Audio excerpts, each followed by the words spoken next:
Hello everyone, welcome to the channel failure to success.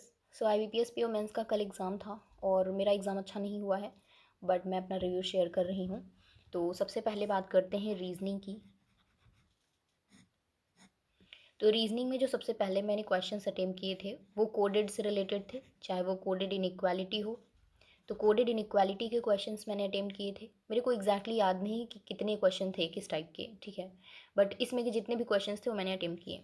Then coded blood relation था, तो वो मैंने attempt किया, ठीक है। तो कोडेड ब्लड रिलेशन हो गया, इनइक्वालिटी हो गया, ये सारे क्वेश्चंस मैंने अटेम्प्ट किए थे और ये इजी थे। कैसे दिया हुआ था कि इधर एक इंस्ट्रक्शंस दिए हुए थे कुछ कि हाँ इसमें एट द रेट आएगा तो किस लिए आएगा, ए सिस्टर है बी की, या ऐसे कुछ दिया हुआ था, ठीक है। ऐसे हैश है तो किसका कौन सा होगा, ब्रदर होगा या वाइफ होगी, ऐसे टाइप से। फिर इधर आपको एक सेंटेंस दिया था, उसको बनाना था और उसमें बताना था कि किसका क्या रिलेशन है, और दिया हुआ था क्वेश्चन में। या फिर एक क्वेश्चन था जिसमें क्वेश्चन मार्क था, यहाँ पे क्या आएगा जिससे ये मदर इन लॉ हो जाएगी, ऐसा कुछ दिया हुआ था। मदर इन लॉ नहीं, सिस्टर इन लॉ था, ठीक है। तो इस टाइप से क्वेश्चंस थे, तो वो ज़्यादा टफ नहीं था ब्लड रिलेशन में। और इनइक्वालिटी में भी इसी तरह से था कि इधर कोडेड दिया हुआ था और ग्रेटर देन लेस देन होता नहीं है कि हैश का मतलब है कि neither greater than nor less than, इस टाइप से। तो यहाँ पे ये वाला आपको बनाना था, उसके बाद ये सारे सॉल्व करना था। तो ये क्वेश्चंस मैंने किए। इसके अलावा एक क्वेश्चन था, 9 फ्लोर्स थे, ठीक है। 9 फ्लोर थे और उस पर कुछ ABCD या PQR दिया था, मुझे एग्जैक्टली याद नहीं है। तो वो जो लोग थे वो अलग लैंग्वेज जो है वो सीखते थे या उनको आती थी, मेरे को एग्जैक्टली याद नहीं कि वो सीख रहे थे या उनको आती थी। तो असमीज़ लैंग्वेज थी, बंगाली थी, मराठी थी, ठीक है। इस टाइप से सारी लैंग्वेजेस दी गई थी। तो वो लैंग्वेज जो है वो इनमें फिट करना था। ये 2 कंडीशन में बन रही थी, सबसे ईजी थी और ये वाली ईजिली बन गई है, 1 मार्क्स वाले में था, ठीक है। तो डिफरेंट लैंग्वेजेस बोलते हैं। एक था कि 10 लोग ऐसे बैठे हुए हैं, ठीक है, और इसमें कंडीशन ये दी हुई थी कि जो 10 लोग हैं इसमें से 5 जो है वो इनसाइड थे और 5 आउटसाइड थे, ठीक है। और कोई भी 2 लोग जो हैं वो इंग्लिश के अल्फ़ाबेट मतलब जो होते हैं ना, ए के साथ बी नहीं आएगा, मतलब कॉन्जिक्यूटिव नहीं होंगे, ठीक है। ए के आसपास जैसे मान लो यहाँ पे ए आ गया तो यहाँ बी नहीं आएगा और यहाँ पे भी बी नहीं आएगा। अगर बी यहाँ पे बी आ गया तो यहाँ पे फिर सी नहीं आएगा, यहाँ नहीं आएगा, ठीक है। तो साथ में सेम नहीं बैठेंगे, जस्ट जो अल्टरनेट सॉरी जो कॉन्जिक्यूटिव हैं। तो ये वाला एक था, 10 मार्क्स का था। थोड़ा सा ट्रिकी था, मैंने इसको एक बार बनाया बट ये नहीं बना, बट मैंने ज़्यादा टाइम नहीं वेस्ट किया था जब फर्स्ट टाइम बनाया था। और दोबारा से इसको बनाया तो मेरा बन गया था। 2 कंडीशन मैंने यहाँ पे लिया था, 2 नहीं, यहाँ पे मैंने 4 कंडीशन ली थी, बट जैसे स्टार्टिंग की 2 लाइन मैंने बनाई तो 3 कंडीशन कट हो गई और एक ही में बन गया, ठीक है। इसके अलावा हाँ, एक था जिसमें 5 लोग यहाँ हैं, 5 लोग यहाँ हैं, ठीक है। 5 लोग यहाँ पे बैठे, 5 लोग यहाँ बैठे हैं दोनों रो में। और ये एक ब्लड रिलेशन था जिसका ए से रिलेशन था। बहुत सारे लोगों ने इसको नहीं उठाया, इस क्वेश्चन को, ठीक है। इस क्वेश्चन को इसलिए नहीं उठाया ना क्योंकि उनको लगा होगा कि इसमें जो है मतलब होता है, मैं भी कभी मॉक टेस्ट में नहीं करती हूँ कि अगर ब्लड रिलेशन और ये सिटिंग वाला होता है तो मैं नहीं करती हूँ। बट यहाँ पे सबका रिलेशन ए से था, एक बार ए को यहाँ लेना था और एक कंडीशन में ए को यहाँ लेना था। वो कह रहा था कि किसी भी एंड से सेकेंड पे ए है, तो ये वाली कंडीशन सही हो जाती और ये वाली रॉन्ग हो जाती, ठीक है। तो ये वाला बहुत ईजी था। जैसे यहाँ पे दिया हुआ था कि ए है और ए की सिस्टर है एक छोड़ के ए से, तो ए की सिस्टर ऐसे आप यहाँ पे लिख सकते थे कि ए की सिस्टर आएगी। देन उसके बाद इसके जो सामने है वो इसके लेफ्ट में है इमीडिएट, तो यहाँ पे लिख लेते हैं मतलब ए का सब कुछ। और उसके बाद आपको सीधे मतलब लास्ट में 1-2 लाइन दी हुई थी जिससे आपको ब्लड रिलेशन बनाना था। बाकी यहाँ पे पता ही है कि ए का यहाँ पे क्या आएगा, सिस्टर ब्रदर सारी चीज़ें, तो वो उनको यहाँ पे फिट करना था और पूरा ये फैमिली ट्री भी बन जाती है और ये भी बन जाता, तो इसके क्वेश्चन ईजिली बन जाते। तो एक ये पज़ल मैंने बनाई थी, एक ये बनाई थी, और ये सिटिंग अरेंजमेंट, और एक ये वाला, और एक ये फ्लोर बेस्ड, ठीक है। 3 मैंने ये किए थे।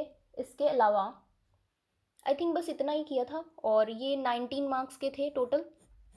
फिर मैंने एक क्वेश्चन कर दिया था क्रिटिकल रीजनिंग का, ठीक है। तो टोटल मेरे 20 अटेम्प्ट्स यहाँ पे रहे हैं और इतना ही मेरे से बना। और मैं आपको बताऊँ कि जो 2 मार्क्स वाले में एक आया था, कोड फाइंड करना था ना, उसको क्या बोलते हैं मेरे को नाम नहीं याद आ रहा अभी, जिसमें एक वर्ड दिया था उसके कोड दिए थे like this at the rate and then has. तो उसमें मेरे को पहला मिल गया था। पहला वाला कोड कैसे था कि हर जो वर्ड था ना उसके एंड में अगर वॉवेल आ रहा था तो उसके लिए हैज़ था, शायद हो सकता उल्टा हो। कॉन्सोनेंट आ रहा था तो उसके लिए एट द रेट था। मतलब इन्हीं दो में से कुछ था, ठीक है। लेकिन बाकी के नहीं मिल रहे थे तो एलिमिनेट भी नहीं हो रहे थे। 2 मार्क्स के क्वेश्चन थे, इतनी जल्दी एलिमिनेट होने से होने लगे तो क्या था फिर। तो ये वाले क्वेश्चंस थे, ये बहुत ही मतलब जिसको इसका कोड मिल गया होगा इजीली कर लिया होगा। ये 2 मार्क्स वाले क्वेश्चंस थे, तो मेरे से नहीं बने, तो इसलिए मेरे 19 अटेम्प्ट थे और एक क्रिटिकल का किया था मैंने, तो 20 अटेम्प्ट मेरे यहाँ पे रीजनिंग में रहे। अगर इसके बाद मैं बात करूँ इंग्लिश की, ठीक है, इंग्लिश ईजी था। और मैंने जो है ना इंग्लिश में, हाँ क्वेश्चंस पहले बता देती हूँ, फिर मैं बताती हूँ कितने अटेम्प्ट किए हैं। इंग्लिश में थे जैसे यहाँ पे लिखा हुआ है ABC, यहाँ पे एक सेंटेंस दिया है, यहाँ पे एक फिलर आएगा, सेंटेंस दिया हुआ है, यहाँ फिलर आएगा, फिलर आएगा, ठीक है। यहाँ पे D, E और F दिया है, यहाँ पे वो वर्ड्स दिए हैं जो यहाँ पे फिल होंगे, ठीक है, 3 वर्ड्स दिए गए हैं। तो अब A का F होगा, B का D होगा, हो सकता है कि किसी एक ही में केवल फिल हो रहा हो, तो वहाँ पे आप ऐसे देख सकते हो कि बहुत सारे थे, जैसे यहाँ वर्ब थर्ड आनी हैज़ लिखा हुआ है, उसके बाद फिलर है, यहाँ पे सब वर्ब सेकेंड है, एक वर्ब थर्ड है, बट हो सकता है कॉन्टेक्स्ट मैच ना करे तो फिर वो आंसर नहीं होगा, लेकिन कई में था कि हाँ इससे हो जा रहा था। तो इस तरह से ये क्वेश्चंस थे, इसके 4-5 क्वेश्चन होंगे, मेरे को क्वेश्चंस याद नहीं है कि कितने थे, बट इस टाइप के कई क्वेश्चंस थे, ठीक है। इसके अलावा क्या था कि जैसे यहाँ पे एक सेंटेंस दिया हुआ है, यहाँ पे दिया है, ये है PQRS T, ये 4 पार्ट में डिवाइड है, यहाँ पे ABC करके दिया हुआ था, 3 पार्ट में डिवाइड है। तो अब इसके ऑप्शंस कैसे थे कि इनको अरेंज करना था, ये अरेंजमेंट था, इसको अरेंज करना था, तो मान लो BCA आ गया, इसको अरेंज करना था, SRQP आ गया, ठीक है। तो ये ऐसे ऐसे दिया हुआ था एंड करके, मतलब दोनों ये स्टेटमेंट, ठीक है, कि ये वाला आंसर होगा, तो इनको अरेंज करना था। इस टाइप के कई क्वेश्चंस थे, मतलब सिंपल कह सकते हो कि 2 अरेंजमेंट थे, 2 ये अलग अलग अरेंजमेंट थे, इनको अरेंज करना था, तो ये इजी क्वेश्चंस थे, ठीक है, तो ये मैंने किया था। इसके अलावा इंग्लिश में क्या था, हाँ इसके अलावा था जैसे एक यहाँ पे सेंटेंस दिया हुआ है, ठीक है, इसको आपको पढ़ना है, उसके बाद जो नीचे ऑप्शंस दिए गए हैं उसमें से कौन से 4-5 ऑप्शंस थे, कौन सा है जिसको एकदम सेम है, मतलब रेफरेंस, मतलब सेम, उसका मीनिंग ना चेंज हो, कि सेंटेंस में सेम चीज़ बोल रहा है, तो ये वाले क्वेश्चंस 2 मार्क्स वाले में थे, ठीक है, तो ये वाले क्वेश्चंस थे। इसके अलावा बस मुझे इतना ही याद आ रहा, हाँ इसके अलावा जो पैसेज थे, तो 2 पैसेज आई थिंक मैंने किया था, और शायद 2 ही पैसेज थे। पैसेज में कुछ क्वेश्चन ऐसे थे जैसे वहाँ पे एक हाईलाइट वर्ड दिया हुआ है, कई सारे यहाँ पे हाईलाइटेड वर्ड्स दिए गए हैं, ठीक है, और 3-4 वर्ड दिए गए हैं, 4 वर्ड नहीं बोलेंगे, छोटे छोटे सेंटेंस दिए गए हैं, 2-2 3-3 वर्ड के, और उसमें कह रहा है कि कौन से 2 को चेंज करें कि जिससे सही हो जाए, 2 नहीं 4 को भी हो सकता है, जैसे ये मान लीजिए A दिया हुआ है, B दिया है, C दिया, D दिया, तो हो सकता है AC को चेंज करना हो सकता है कि BD को चेंज करना हो, तो इस तरह से था। तो एक मेरे को याद है जिसमें सिर्फ एक ही को चेंज करना था, तो वो वाला एक मैंने सही किया था, सॉरी एक को नहीं, दोनों को चेंज करना था। तो इस टाइप से ये पैसेज में दिया हुआ था। बाकी हाईलाइट एक वर्ड दिया था पैसेज में, उसका मीनिंग पूछ रहा था, एक फ्रेज दिया था पैसेज में हाईलाइटेड, उसका मीनिंग पूछ रहा था, तो इस टाइप से पैसेज के क्वेश्चंस थे। बाकी बाकी क्वेश्चंस की अगर बात करें पैसेज के, तो वो कैसे थे कि एक मतलब पूरा पैसेज पढ़ना है, देन उसके बाद जो पूछ रहा है क्वेश्चन में, तो उसका जो आप ऑप्शंस देखोगे ना, तो उसमें एक ही आंसर केवल जो पैसेज से रिलेटेड है, बाकी सब अलग की बात कर रहे हैं, तो बहुत ईजिली आप एलिमिनेट कर सकते हो। मैं आपको बताऊं कि RRB PO और IBPS क्लर्क उससे ईजी था इसका इंग्लिश, ठीक है, क्योंकि मैंने दोनों एग्जाम्स दिए हैं और मेरे को उसकी इंग्लिश पता है, मेरे को वहाँ क्वेश्चन समझ में नहीं आ रहे थे, बट यहाँ पे ऐसा नहीं हुआ, इंग्लिश ठीक लगा। तो यहाँ पे जो मेरे अटेम्प्ट्स रहे हैं वो रहे हैं 26 + 2, ये 1 मार्क वाले हैं और ये 2 मार्क वाले क्वेश्चन थे, तो मेरे टोटल यहाँ पे 30 मार्क्स का हो गया, ठीक है, तो इतना ये था। उसके बाद अगर हम बात करें,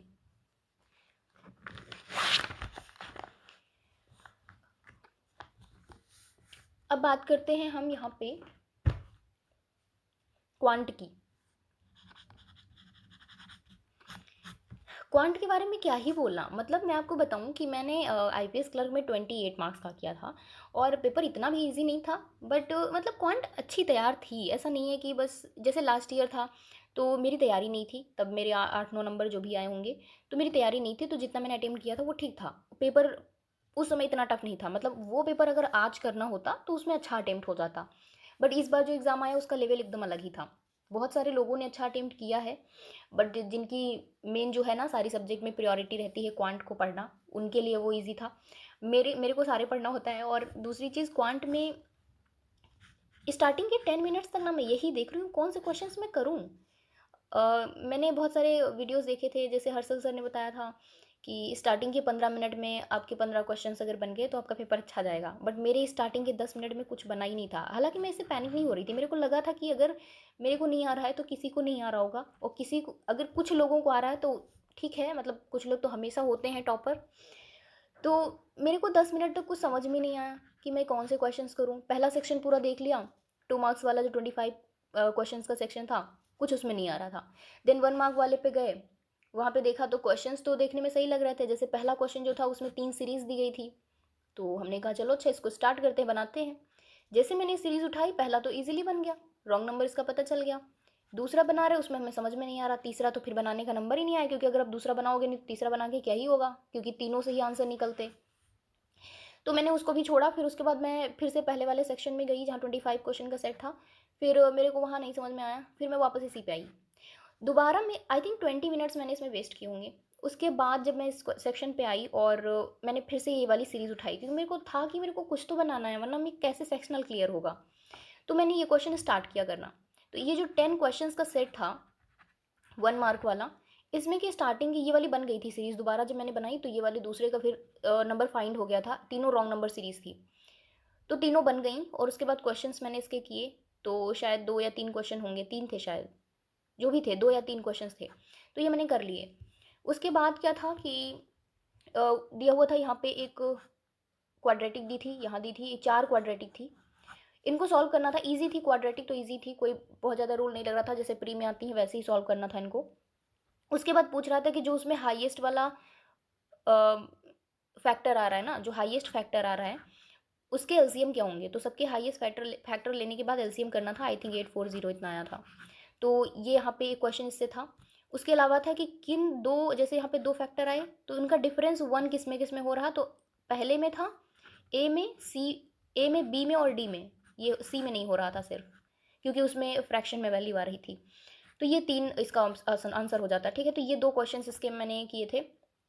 इसके अलावा एक क्वेश्चन था, नहीं इसमें एक और क्वेश्चन था, इसी में था या अलग था, जिसमें कुछ कह रहा था कि नहीं नहीं, हाँ इसी में था। जैसे इस वाले में फ्रैक्शन में वैल्यू आ रही थी, तो इसका जो लोवेस्ट वाला था ना फैक्टर, -1/2 था। तो कह रहा था कि इसमें जो मिनिमम प्राइम नंबर है उसको अगर मल्टीप्लाई कर दें तो आंसर क्या होगा।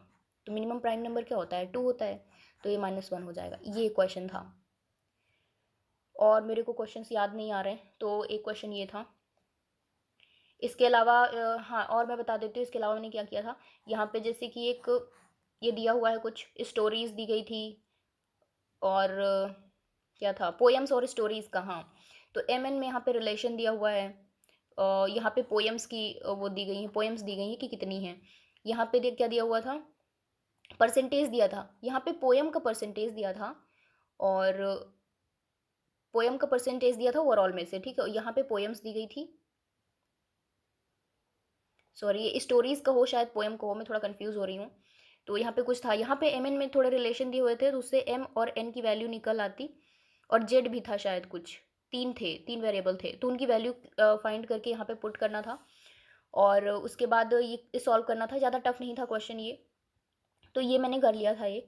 तो यहाँ पे जो ये 10 क्वेश्चन का सेट था 1 मार्क्स वाला, इसमें कि मैंने स्टार्टिंग से पूरे 9 क्वेश्चंस बनाए लाइन से, केवल 10 नंबर क्वेश्चन स्किप किया था। उस क्वेश्चन में क्या था, वो था परसेंटेज से, कि X% बढ़ाया जा रहा है, Y का डिस्काउंट दिया जा रहा है, कई सारे वेरिएबल थे। मैंने थोड़ा ट्राई किया बट मेरे से दिमाग मेरा उसमें काम नहीं किया, कुछ ज़्यादा ही वेरिएबल दिए हुए थे, तो ये क्वेश्चन मैंने स्किप कर दिया। तो यहाँ के 9 क्वेश्चंस मैंने बनाए। तो उसके बाद जो टाइम बचा, फिर मैंने सोचा अब क्या करूँ, तो मैं 2 मार्क्स वाले में गई, और एक जो क्या बोलेंगे कैसलेट थी छोटी सी, उसमें था टाइम एंड वर्क पे। ठीक है, टाइम एंड वर्क पे कैसलेट थी। उसका पहला क्वेश्चन जिसका आंसर 71 1/9 आ रहा था, ये तो ईजिली बन गया। उसके बाद मेरे से एक भी क्वेश्चन नहीं हिल रहे थे, तो ये 2 मार्क्स वाला एक क्वेश्चन बना लिया। तो मेरे टोटल जो अटेम्प्ट हैं इसमें 1 + 9 + 1 है, ये 1 मार्क्स का, ये 2 मार्क्स का, तो टोटल यहाँ पे 11 स्कोर मेरा यहाँ पे रहा। तो इससे ज़्यादा मेरे से नहीं हुआ। और यार मेरे से नहीं बन रहे थे, मतलब ऐसा मेरे को नहीं, बाद में रिग्रेट नहीं फील हो रहा कि हाँ मैंने क्वांट पढ़ी नहीं, या मेरे को क्वांट आती नहीं, मेरे से नहीं बन रहे थे। मैं क्या करूँ, मतलब होता है कभी कभी क्या कि आप अच्छे से पढ़ के जाओ ना, फिर भी एग्जाम्स में नहीं बनता है। आईपीएस क्लर्क में था या आरआरबी में था, तो वहाँ पे भी ऐसे ही था कि मतलब जितना आता था कर लिया, मतलब क्या करूँ, जितना आ रहा तो उतना हो जा रहा है। यहाँ पे 11 क्वेश्चंस बन गए, और जितने भी मैंने क्वेश्चंस किए ना, ये आता है उसमें क्या बोलते हैं उसको, नंबर सिस्टम में। ठीक है, नंबर सिस्टम से रिलेटेड थे ये क्वेश्चंस, कह सकते हैं। अब मुझे लग रहा है मैंने हर्षल सर से पढ़ा था, तो मेरे 11 क्वेश्चंस बन गए। अगर मैंने नहीं पढ़ा होता ये नंबर सिस्टम और ये सारी चीज़ें, कि कौन सा मिनिमम प्राइम नंबर है, या फिर एलसीएम एचसीएफ, ये सारी चीज़ें, तो मेरे से ये 11 क्वेश्चंस भी नहीं बनते, ठीक है। और ना ही इतना ज़्यादा वो कॉन्फिडेंस आता कि वो दूसरी क्वाड्रेटिक निकल रही न, वो दूसरी जो नंबर सीरीज़ थी उसका नहीं निकल रहा था, तो शायद मैं वो छोड़ देती, क्योंकि जब पहली बार में नहीं निकला तो ज़रूरी थोड़ी दोबारा में अगर ट्राई करेंगे तो फिर से उसका रॉन्ग नंबर हमको पता चल ही जाएगा। बट मैंने ट्राई किया तो उसका मिल गया मुझे, उसकी वजह से 2 या 3 क्वेश्चंस बन गए, अगर वो नहीं मिलता तो वो क्वेश्चंस नहीं बनते। तो 11 क्वेश्चंस मेरे बने, और बहुत सारे लोगों ने 2 मार्क्स वाले क्वेश्चंस बनाए हैं, उन्होंने ये क्वेश्चन नहीं बनाए, जबकि ये क्वेश्चन ईजी थे, लेकिन अगर पढ़ा है तभी ये ईजी हैं। तो मैं तो मतलब क्या बताऊँ, मतलब मुझे लग रहा है ठीक हुआ कि 11 क्वेश्चंस बन गए हैं, बहुत सारे लोगों के तो 1-2 ही क्वेश्चन बने हैं, और बस सेक्शनल कम जाए, मुझे लग रहा है कि 1-2 नंबर से ज़्यादा सेक्शनल नहीं जाएगी, बाकी देखो क्या होता है। और इसके अलावा तो क्वांट में बस मैंने इतना ही किया, क्वेश्चंस तो कई सारे थे, डबल पाई चार्ट थी, और उसमें यहाँ पे PQR दिया हुआ था, तो ये सारी चीज़ें आप सर से देख लेंगे वीडियो में, जैसे सर ने बताया है। हर साल सर करवाएंगे वैसे सारा, जो पूरा मेमोरी बेस्ड है, तो आप उसमें देखिएगा क्या किस टाइप के क्वेश्चंस आए हैं सारे। इसके अलावा जब लास्ट में मैं बात करूँ, ठीक है, वो है CA की। अब सबने देखा होगा ना कि मॉक टेस्ट में मैं बहुत अच्छा कर रही थी, हो भी रहा था अच्छा, मैंने पढ़ा भी बहुत था। बट मैं आपको बताऊं, कल रात में क्वेश्चन, सॉरी कल नहीं, परसों रात में मैंने एक क्वेश्चन पढ़ा था, ठीक है। जो अनहेज्ड करके कुछ था, इसकी फुल फॉर्म मेरे को याद नहीं आ रही है, RBI से रिलेटेड था, उसको 1 अप्रैल 2023 होगा या 1 जनवरी 2000, अभी भी मेरे को नहीं पता है, 1 जनवरी 2023 होगा, कब से उसको स्टार्ट कर रहे हैं, कब से उसको लागू कर रहे हैं, ठीक है। ये क्वेश्चन मैंने रात में पढ़ा है, सुबह मैं एग्जाम देने गई हूँ, वहाँ मैं कंफ्यूज हूँ, क्योंकि ये उस ऐसे आया था कि यहाँ पे ABC 3 ऑप्शन दिए हैं, सेंटेंस में पूरा ये आया था, क्या बोलेंगे, मतलब इसमें चूज करना था कि AB सही है, BCS है ना। तो स्टेटमेंट बेस्ड, ठीक है। तो यहाँ पे 1 अप्रैल होगा या 1 जनवरी होगा, ये मैं रात में पढ़ने के बाद सुबह भूल जाती हूँ। मतलब मेरे को डेटा याद करना इतना मुश्किल हो गया है कि मैं जितने भी क्वेश्चंस थे उसमें मैक्सिमम थे डेटा बेस्ड, कई सारे ऐसे भी थे, और मैंने कुछ क्वेश्चंस किए भी, हालांकि मैंने अटेम्प्ट 22 कर दिए, लेकिन यही सबसे बड़ी मिस्टेक थी, मेरे को 22 नहीं करना चाहिए था। मेरे क्वेश्चंस गलत हो गए यहाँ पे कई सारे, मेरे को लग रहा है मेरे 10 मार्क्स तक आ जाएंगे, इससे ज़्यादा नहीं आएंगे। अब सोचो ना कि जब इतना अच्छा मेरा मॉक में जा रहा हो स्कोर, और मैंने इतना अच्छे से पढ़ा भी हो, ऐसा नहीं है मैंने पढ़ा नहीं था, और किसी ने अगर अफेयर्स क्लाउड पढ़ा है तो क्वेश्चंस आए हैं, किसी भी आपने सोर्स से पढ़ा हो, सब कहीं से आए हैं, क्योंकि क्वेश्चंस डायरेक्ट थे, बहुत ज़्यादा वैसे घुमा के नहीं पूछा था कि बहुत ज़्यादा कंफ्यूज कर रहा हो क्वेश्चन, बहुत डायरेक्ट डायरेक्ट क्वेश्चन थे, आपने कहीं से भी पढ़ा होगा, आपके क्वेश्चंस आए होंगे, बस मेन वही है कि याद कितना रहता है। तो मेरी जो है ना कि बिल्कुल वही ना कि रात का पढ़ा क्वेश्चन सुबह नहीं याद है, तो फिर 2 महीने 3 महीने का करंट अफेयर कैसे याद होगा जब एक क्वेश्चन मेरे को नहीं याद आ रहा। तो मेरा यहाँ पे ये खराब हो गया, 10 मार्क्स आ जाएंगे शायद, बस इतना ही, इससे कम हो भी सकते हैं, कोई ज़रूरी नहीं है कि 10 मार्क्स ही हो, इससे कम भी हो जाएंगे। तो मेरा करंट अफेयर मैंने ख़राब कर लिया, हालांकि बहुत सारे लोगों ने बहुत अच्छा अटेम्प्ट किया है, बट मेरा ख़राब हो गया। बट कोई नहीं, क्या कर सकते हैं, बट अभी ये मुझे इन सब चीज़ों से बाहर निकलना है, और मुझे SBI के लिए पढ़ना है, ठीक है। और SBI में PO है, अभी क्लर्क है, मुझे इसके लिए पढ़ना है। और इस बार करंट अफेयर में मैं बस एक चेंज कर रही हूँ, और वो ये है कि मैं अब हार्ड कॉपी निकाल के पढ़ूंगी, ठीक है, प्रिंट आउट निकालने के बाद पढ़ेंगे, और शायद मैं हाईलाइट करके रोज़ अच्छे से वैसे पढ़ूंगी, तो शायद मेरे को याद रहे, क्योंकि मेरे को डेटा याद नहीं रहता है। ऐसा लग रहा है जैसे ना कि 4 साल 4.5 साल से पढ़ते पढ़ते अब दिमाग वैसा नहीं रहा है कि जो चीज़ें याद करने वाली हैं वो मेरे को, करंट अफेयर तो बिल्कुल याद हो ही नहीं रहा है।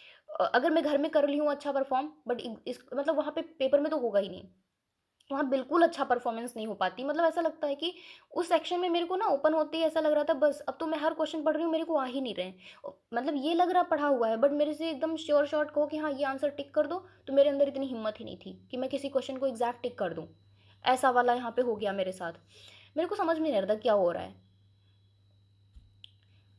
अक्टूबर के कई सारे क्वेश्चंस थे, आई थिंक 20 क्वेश्चंस अक्टूबर से, और 15 क्वेश्चन कम से कम सितंबर से थे, ठीक है, और 2 क्वेश्चंस नवंबर के थे, और बाकी 2-4 क्वेश्चन जो हैं वो पीछे के होंगे, जुलाई अगस्त के, बट मैक्सिमम क्वेश्चन अक्टूबर और सितंबर के थे, 2 क्वेश्चंस नवंबर के थे, ठीक है। बट वही है कि नहीं हो पाया तो ठीक है, लेकिन अब क्या कर सकते हैं, एग्ज़ाम हो चुका है, उसके बारे में सोच के कुछ नहीं होने वाला। बट पेपर जितना सोचा था उतना नहीं हुआ। अच्छा, मैं डिस्क्रिप्टिव के बारे में बताना भूल गई, डिस्क्रिप्टिव के बारे में मैंने वाटर हार्वेस्टिंग पे एडिटर को लेटर लिखा था, और एजुकेशन का इकॉनमी पे क्या इफ़ेक्ट है वो मैंने लिखा था, ऐसे, ठीक है। तो ये दोनों मैंने लिखे थे, वर्ड भी कंप्लीट हो गए थे, पूरा अच्छे से हो गया था। बट सबसे ज़्यादा मेरे को क्वांट से प्रॉब्लम नहीं है, क्वांट में मैंने 11 की है, मेरे को सही लग रहा है क्योंकि मेरे को जितना आ रहा था कर लिया। बट करंट अफेयर से मैं बिल्कुल भी, इसीलिए मैंने कल कोई वीडियो नहीं बनाया क्योंकि मेरा मूड बिल्कुल ऑफ हो चुका था कि 10 मार्क्स का मैं करके आई हूँ, मतलब 10 मार्क्स मेरे आ रहे हैं सीए में 40 में से, जहाँ मॉक में मेरे 30 नंबर आ रहे, 32 नंबर आ रहे, और ऐसा नहीं ऐसे ही आ रहे थे, मैंने पढ़ा था, मतलब मेरे को आते थे। बट एग्जाम्स में जाने के बाद ऐसे लग रहा बस मेरे को कुछ नहीं आ रहा, मैं जब क्वेश्चन पढ़ रही हूँ तो मेरे को एग्जैक्ट उसका आंसर ही नहीं आ रहा। तो अब मैं इसलिए प्रिंट आउट निकाल के हाईलाइट करके पढ़ूंगी, शायद उससे कुछ भला हो जाए। तो अब सब कुछ देख लिया ट्राई करके, पीडीएफ से पढ़ के देख लिया ऑनलाइन, उससे तो कुछ नहीं हो रहा। तो अब हार्ड कॉपी निकाल के फिर देख लेते हैं पढ़ के, हो सकता है इससे कुछ भला हो जाए और हमें याद रहे एग्ज़ाम तक क्वेश्चन का आंसर। तो अब हम यही करने वाले हैं नेक्स्ट वाले एग्ज़ाम्स के लिए, एसबीआई के लिए और एसबीआई क्लर्क और आईपीएस, सॉरी एसबीआई क्लर्क और एसबीआई पीओ के लिए। और 2 को मेरा एसएससी का एग्ज़ाम है, हालांकि मैं एसएससी के एग्ज़ाम्स नहीं देती हूँ, पिछले इतने सालों में मैंने कोई एग्ज़ाम नहीं दिया है एसएससी का, बट इस बार मैंने फॉर्म फिल कर दिया था। तो मैं सोच रही हूँ कि चलो एग्ज़ाम अटेंड कर लेते हैं। हालांकि मेरे को इसमें कुछ आता नहीं है, जीके तो आती नहीं है मुझे, और एडवांस मैथ भी नहीं आती है, जो भी आता है उसके अकॉर्डिंग मैं अटेम्प्ट कर लूँगी। रीजनिंग थोड़ा थोड़ा आता है, तो क्योंकि उसकी रीजनिंग अलग है बैंक से।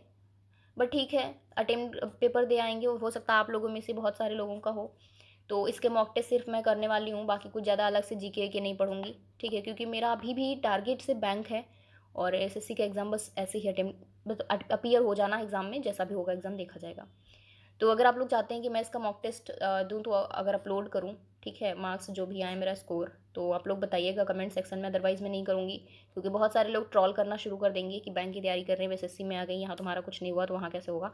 तो ये सब चीज़ें मेरे को नहीं देखनी, इसलिए मैं अपलोड नहीं करूँगी एसएससी के जो मॉक टेस्ट करूँगी। बट अगर आप लोग कहते हैं तो मैं करूँगी, क्योंकि मैं किसी से डरने वाली नहीं हूँ, ठीक है, कोई कुछ भी बोले, लोगों का काम ही है बोलना।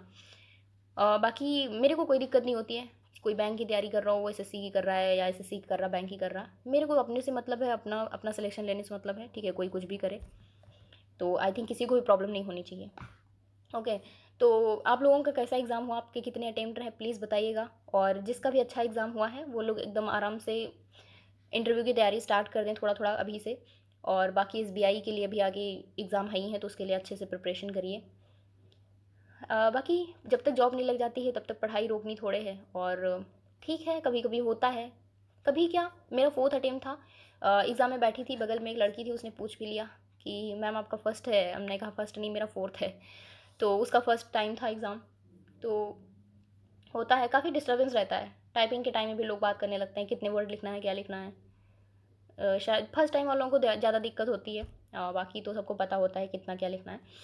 बट कोई ना, ठीक है। तो इस तरह से मेरा एग्ज़ाम तो हो गया, जो भी होना था, आप सबका भी हो गया।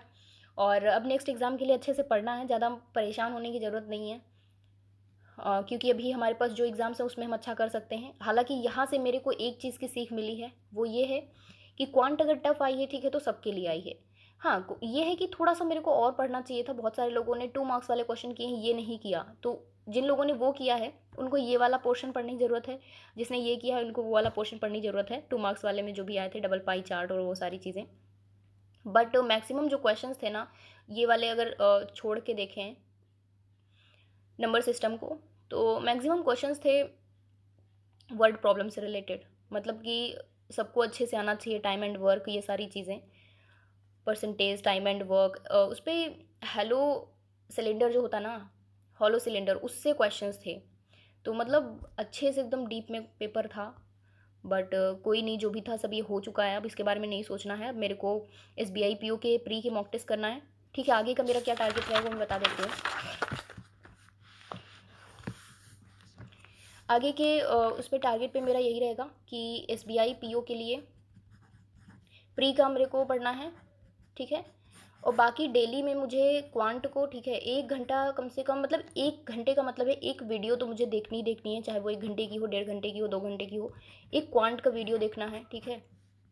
पीडीएफ से मैं बिल्कुल नहीं करने वाली हूँ, ठीक है। सेम रीजनिंग का है, रीजनिंग का अंकुश सर का वीडियो देखेंगे, सॉल्व करेंगे, अपने हाथ हाथ से पहले सॉल्व करना है, देन उसके बाद मेरे को देखना है, अगर क्वेश्चन नहीं आया है तो पजल या फिर क्वांट का, जो दोनों का ही। इंग्लिश में भी मेरे को डेली पढ़ना है, रीडिंग करनी है। इसके अलावा क्वेश्चंस आप मॉक टेस्ट से कर सकते हो, या सेक्शनल मॉक करके, कैसे भी, बट इंग्लिश को मेरे को डेली इन तीनों सब्जेक्ट को रखना है, साथ में सीए को भी रखना है। सीए को भी मैं छोड़ने वाली नहीं हूँ, और यहाँ पे मैं हार्ड कॉपी निकाल के पढ़ूंगी, ठीक है। तो ये इतना चीज़ डेली करना है। साथ में टाइपिंग वाला जो है उसके लिए मैं ज़्यादा कुछ नहीं करने वाली हूँ, लास्ट के डेज़ में कर लेंगे। बट जब SBI PO प्री का एग्ज़ाम हो जाएगा, रिजल्ट आ जाएगा, ठीक है, प्री का, उसके बाद से मैं टाइपिंग वाले पे फोकस करूँगी, डिस्क्रिप्टिव वाले पे, ठीक है। तो ये इतना रहेगा, ज़्यादा कुछ मेरा बहुत हेक्टिक नहीं है शेड्यूल। बाकी मेंस के मॉक की बात करें तो हो सकता है कि मैं वीक में 2 मॉक कर दूँ मेंस के, चाहे वो SBI क्लर्क का एक मॉक हो, एक SBI PO का हो, या फिर दोनों SBI क्लर्क SBI PO कैसे भी हो सकते हैं, बट 2 मॉक रखेंगे वीक में। तो मेरा बस इतना ही टाइम टेबल है, बहुत ज़्यादा पढ़ने की ज़रूरत नहीं है। मेरे को लगता है कि मैं हद से ज़्यादा पढ़ती हूँ, इसलिए मेरा सिलेक्शन नहीं हो रहा है। बट सारी चीज़ों से मतलब लगता है कि कुछ है ऐसा, मतलब प्रॉब्लम, कि ज़्यादा पढ़ने से भी सिलेक्शन नहीं होता है। सीए मैंने बहुत पढ़ लिया था, शायद इसीलिए मेरे 10 मार्क्स का हो रहा है। तो ज़्यादा पढ़ने की ज़रूरत नहीं है, डेली डेली थोड़ा थोड़ा पढ़ना है, और एग्ज़ाम तक ज़्यादा वहाँ पे जाके प्रेशर नहीं क्रिएट करना है कि जब एग्ज़ाम आने वाला है तो हम डेली सीए ही पढ़े रहे हैं, सीए ही पढ़े जा रहे हैं। तो यही मेरा टाइम टेबल रहेगा, बहुत सिंपल सा। और आप लोग भी अच्छे से पढ़ाई करिए, ठीक है। और जिसका एग्ज़ाम अच्छा हुआ है वो अपना इंटरव्यू तैयारी करिए, जिसका नहीं हुआ है अच्छा, तो अभी किसी को नहीं पता है कट ऑफ कितनी जाएगी। बट मेरे अकॉर्डिंग भी वही जो अंकुश सर ने बताया है, अंकुश सर ने कहा है कि 60 से 65 तक कट ऑफ जाएगी। मेरे को लग रहा है इसी के आसपास रहेगी, कम ज़्यादा, ठीक है। और क्योंकि पेपर का लेवल अच्छा था, ऐसा नहीं है कि 80 प्लस चली जाएगी, ऐसा तो पॉसिबल ही नहीं है। तो इतना अटेम्प्ट जिसका हुआ है ना, तो वो अपना श्योर रहे कि हाँ, मतलब इतना ये अटेम्प्ट वो है। डिस्क्रिप्टिव को सर ने कहा था कि डिस्क्रिप्टिव को ऐड करके इतना है, तो लेकिन आपको ना इससे थोड़ा सा ज़्यादा मार्क्स लाने पड़ेंगे, 10 से 15 नंबर, है ना, तभी जाके फाइनल सिलेक्शन होता है। तो अगर डिस्क्रिप्टिव मिला के इतना होगा तो फिर बराबर इक्वल इक्वल मार्क्स आ जाएंगे। इतनी कट ऑफ गई तो कैसे होगा, तो कम से कम आपके 10 या 15 मार्क्स ज़्यादा होने चाहिए। बाकी अगर मैं अपने ओवरऑल उसकी बात करूँ ना, ओवरऑल कितने मेरे मार्क्स का बना है, तो अगर उसकी बात करूँ तो मेरे 20 रीजनिंग में है, देन इंग्लिश में 30 थे, और सीए में मैं 10 मान लेती हूँ, क्योंकि जो गलत किए उसको क्या ही कंसिडर करना। और क्या बचा, क्वांट में 11। तो मेरा ये इतना अटेम्प्ट है, 17, तो 71 के अराउंड आ रहा।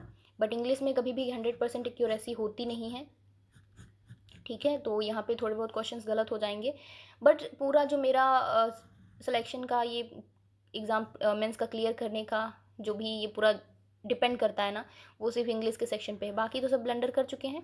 इंग्लिश में 30 मार्क्स का करके आए हैं, देखो इसमें कितने नंबर मिलते हैं। अगर इसमें 2-3 क्वेश्चन ज़्यादा गलत नहीं होंगे तो उम्मीद है कि क्लियर हो जाएगा। प्लस इसमें डिस्क्रिप्टिव भी ऐड कर लेंगे अगर 10-15 मार्क्स, तो अराउंड 85 टू 90 हो जाएगा, है ना। हाँ, 85 टू 90 के अराउंड हो जाएगा। जितने भी अगर 10-15 नंबर आएंगे तो 85 के अराउंड, 20 नंबर आएंगे तो 90 के अराउंड हो जाएगा, ठीक है। लेकिन मेन चीज़ ये है कि ये इंग्लिश कितना सही होता है, ये डिपेंड करता है। तो क्योंकि इंग्लिश में कितना भी श्योर हो, गलतियाँ तो होती ही हैं। बाकी मेरे को लगा कि हाँ इंग्लिश ईजी है, क्योंकि वन रीडिंग में क्वेश्चन हो रहा था, मतलब बार बार मुझे पढ़ना नहीं पड़ रहा था, एक बार पढ़ो तो समझ में आ रहा था कि हाँ क्वेश्चन में कैसे क्या करना है। तो ये मेरा पूरा ओवरऑल था। अपना स्कोर शेयर करिएगा, ठीक है। थोड़ा शायद लेंदी हो गया है वीडियो, बट कोई ना, मैंने सारे क्वेश्चंस बताए हैं क्या क्या कैसे आया था, तो शायद आपके लिए हेल्पफुल होगा जिन्होंने एग्ज़ाम नहीं दिया है। सो ओके, मिलते हैं नेक्स्ट वीडियो में। Take care, bye. अच्छे से पढ़ाई करिए, ऑल द बेस्ट।